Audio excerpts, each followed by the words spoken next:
Hi lovelies, happy Wednesday, happy hump day. So I wanted to come on here. I know I'm a dollar late, a day late and a dollar short, so I say. But I wanted to talk about this Lauren London and Issa Rae situation as it pertains to colorism. And I'm also going to bring Asian Doll and King Von into the conversation. I know y'all probably are like, how do these two things relate? But we're going to get to it. The umbrella that we are under today is Lauren London. And we're just going to talk about how colorism and pretty privilege has aided her in isolated and separate situations. And then we're just going to put a bow on it and go have a good day and enjoy this weather so far and this humidity. At least that's what is given in the tri-state area on the East Coast. Make sure you hit the thumbs up, subscribe, hit and enable that notification bell, and please comment below and take part in the discussion. I really love to read your comments and interact with you all, and I appreciate you for watching.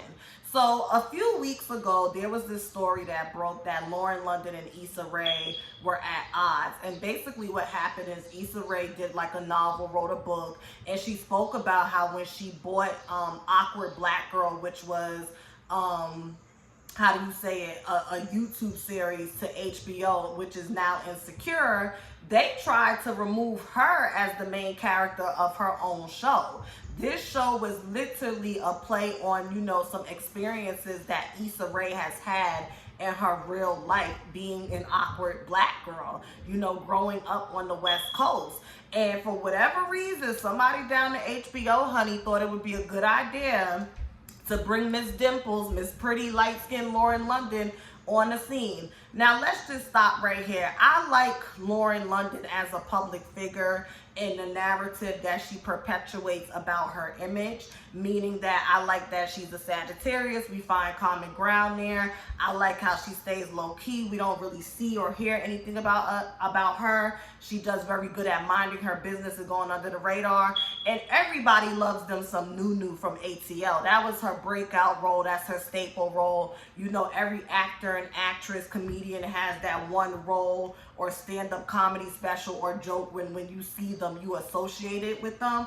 And for Lauren London, ATL, Nunu, that is her role, okay? Lauren London has gone on to be in countless movies, but it's usually like, the black rom-com comedy movies. She really has yet, and I'm not saying she's not capable of, but she has yet to show us, versatility and range when it comes to her acting ability. So I would say like she is okay at best, and that's not to come down on her. I have nothing against her. I'm just being honest. She is not the best actress out there, right? And quiet as this cat, Issa Rae has yet to show me anything spectacular either, right? She does excellent on Insecure.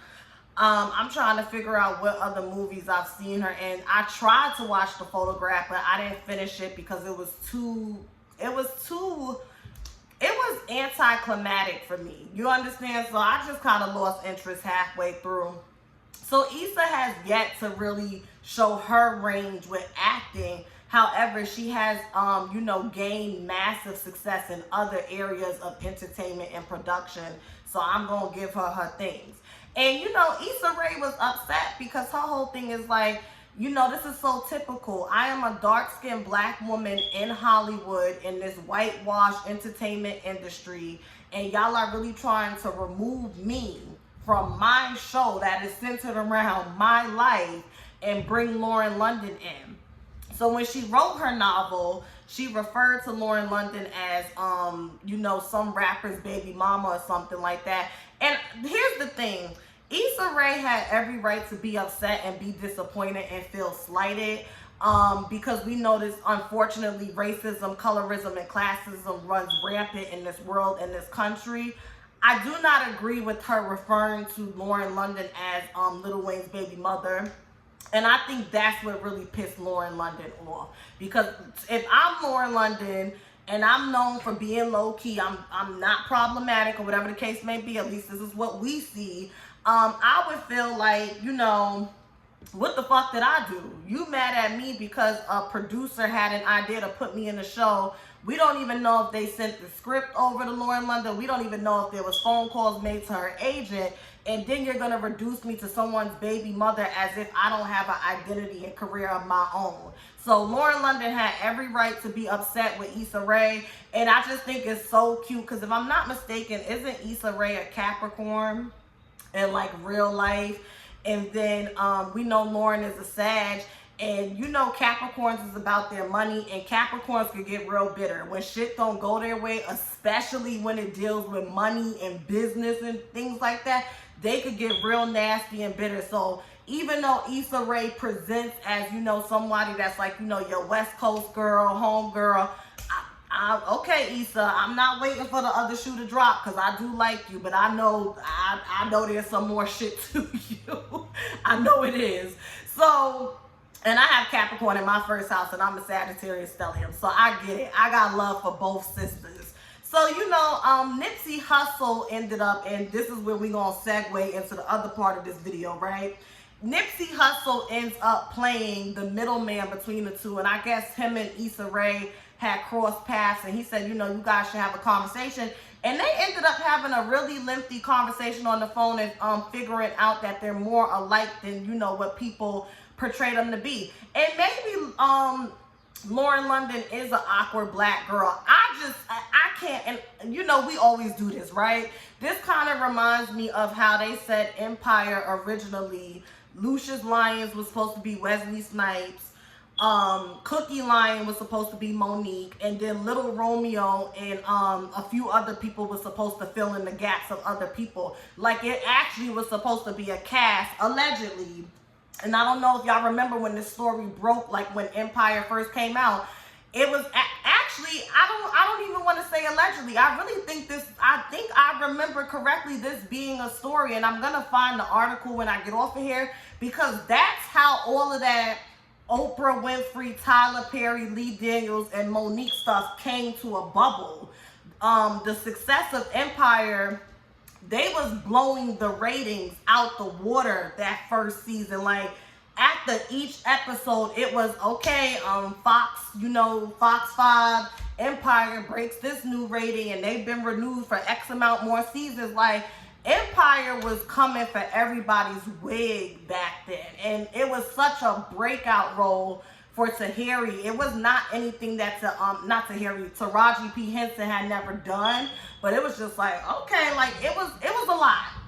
It was a lot. I feel like we had never seen that on television, especially with them being open about talking about, you know, sexuality and stuff, with one of the cast members playing as a gay man and stuff, and you know, seeing him get put in the trash can. Like it was a lot for television, and we was just like, wow, we never really seen this representation.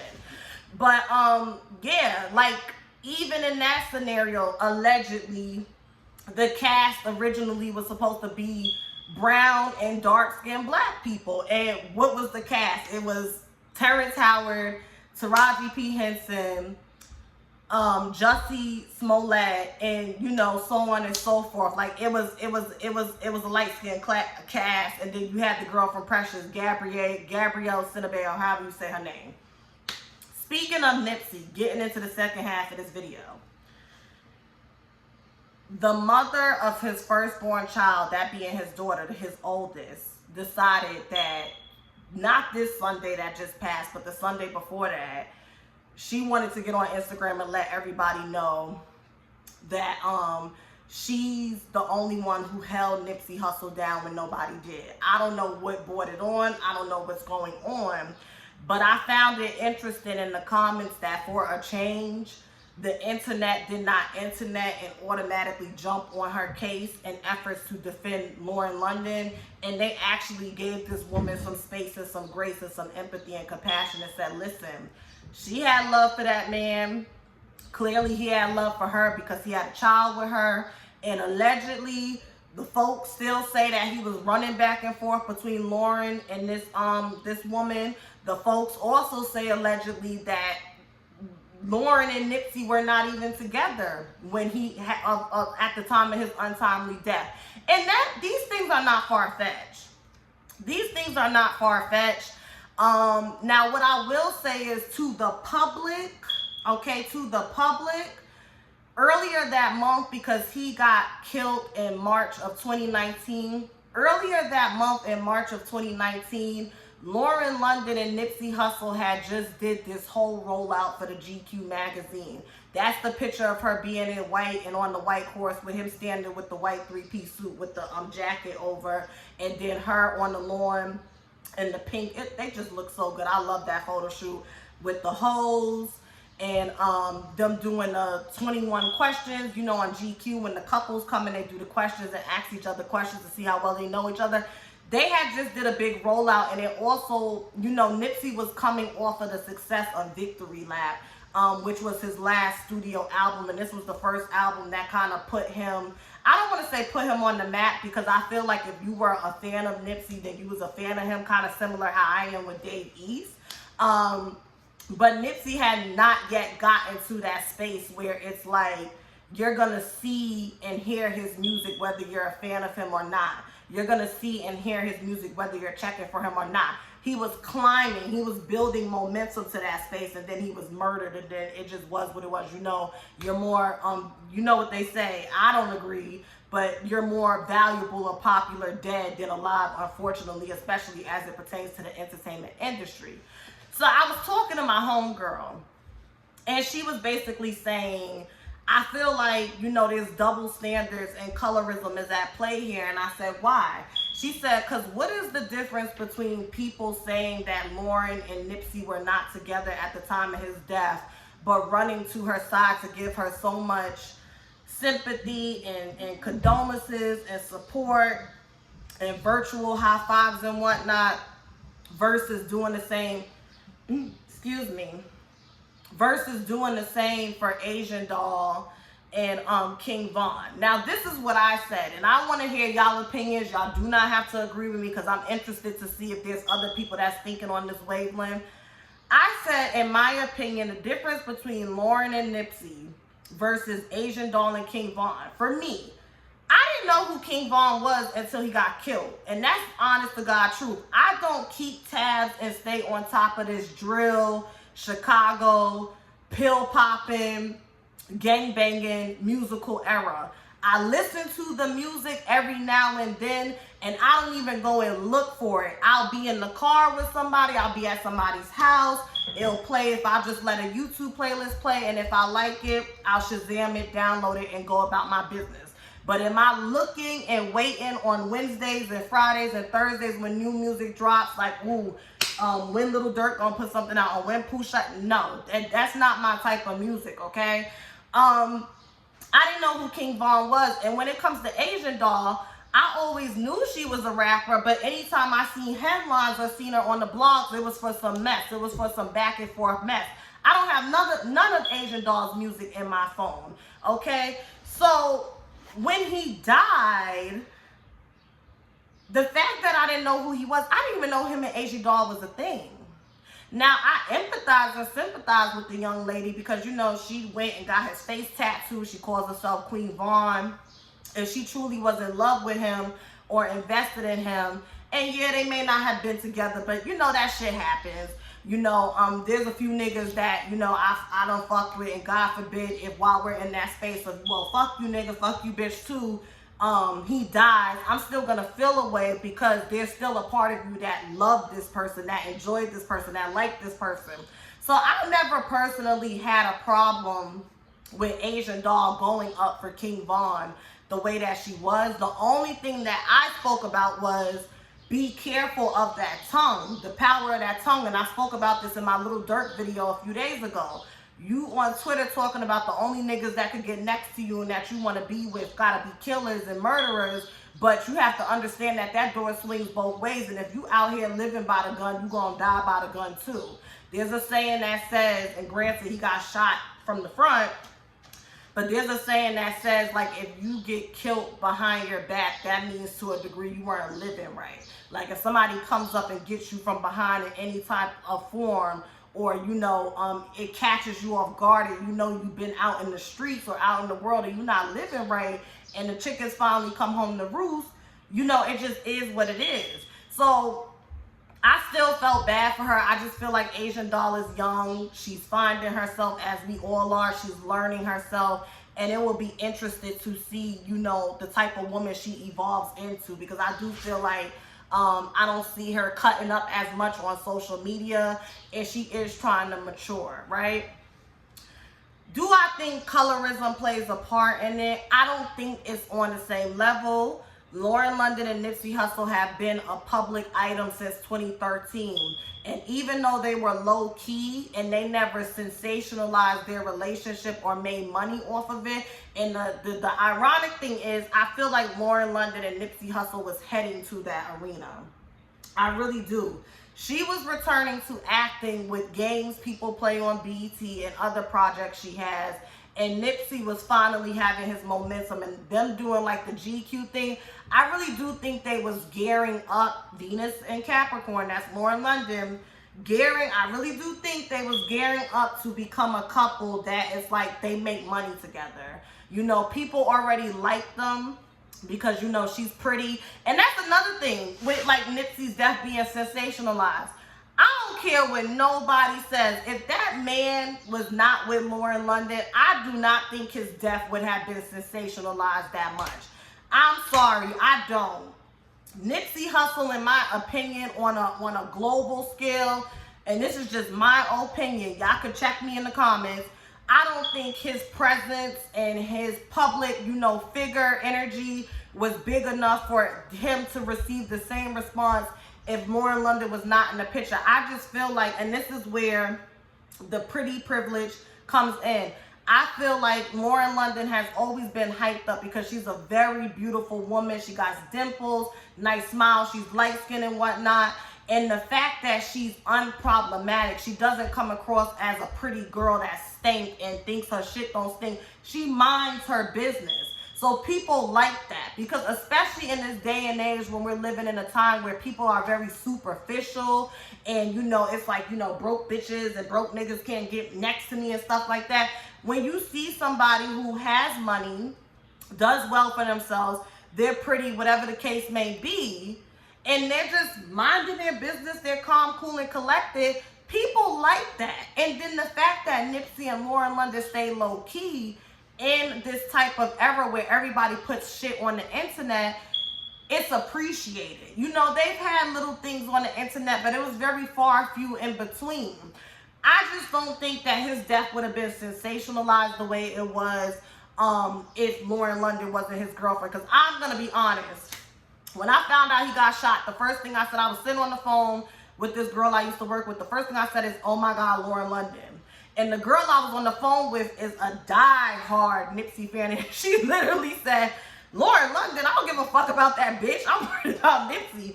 I'm like, well, listen, I don't listen to that nigga's music, and I don't really follow him. And let's just be honest, Nipsey Hussle had quite a few times where he would be in the blogs for saying things that went along the lines of toxic masculinity in the black community. That's why I'm saying it is very easy to create a narrative about someone and spoon feed that shit to the masses and everybody runs with it. My personal opinion is, I don't think Nipsey was a bad man. That man had flaws and faults like the rest of us. I don't agree with some of the things he did, his lifestyle, but shit, people don't agree with some of the things I do. That's just life. And I love how when he did interviews, he wasn't chatty or gossipy. Nipsey Hussle is the true definition of a man. But I do feel like men like him sometimes do push these ideologies of toxic and hyper-masculinity on black men that could be more detrimental than helpful if you just look at, you know, the effects of it. And, you know, Nipsey Hussle, a child, I ain't even gonna go there, but I'm just gonna say, I remember when he transitioned, there was a sector of Twitter, LGBTQ+, that, you know, said some not so nice things about him. Okay, so, you know, it just is what it is. But y'all let me know below, do y'all think that the difference in how the internet has treated Asian Doll and her response to King Von's death is due to colorism? Or do you think that the relationship that Nipsey and Lauren had versus the relationship that Asian Doll and King Von had is two isolated situations? or multiple truths could coexist. It could be a little bit of both. It could be a little bit of both. But the reason why I can't even say it's a little bit of both is because Asian doll already just has that reputation of being what some people would find annoying, you know, obnoxious, ghetto. Whereas, again, Lauren London just stays in the cut and minds her business. You understand what I'm saying? She just stays in the cut and minds her business. You know, it's like a Vanessa Bryant. Like, from what I know, the lady mind her business. She lost her husband and her child. That shit is sad. But Kobe Bryant is just a monument in itself. So y'all let me know below. And what do you think about how the mother of Nipsey's firstborn has been treated? Because she wasn't at the funeral or none of the things. Do you think that's fair? It's sad. It's sad because that's what happens when you're linked to a public figure, but in the public, that public figure is linked to somebody else. They just don't care about you. They don't care. I think everything went to Lauren, and I have no problem with that, but if he allegedly was still messing with her, I could see how that could be painful. So thank you for watching. Let me know what you think. Please hit the thumbs up, comment below, and have a nice day. Bye.